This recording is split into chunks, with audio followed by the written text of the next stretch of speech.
வணக்கம். எபினேசு TNPSC academy 6ஆம் வகுப்பு இயல் 5ல்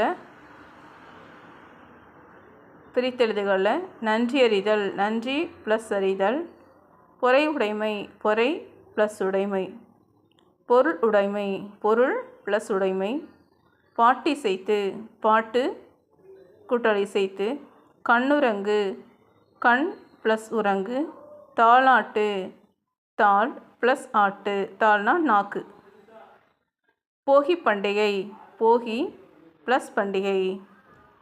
இதில் சேர்த்தெழுதுகள் அறிவு ப்ளஸ் உடைமைனா அறிவுடைமை, இவை ப்ளஸ் எட்டும், இவை எட்டும், உள்ளுவது ப்ளஸ் எல்லாம்னா உள்ளுவதெல்லாம், பயன் ப்ளஸ் இலானா பயனிலா, வாழை ப்ளஸ் இலா வாழை இலை, கை ப்ளஸ் அமர்த்தினா கையமர்த்தி, பொங்கல் ப்ளஸ் அன்றுனா பொங்கல் அன்று. தேங்க்யூ.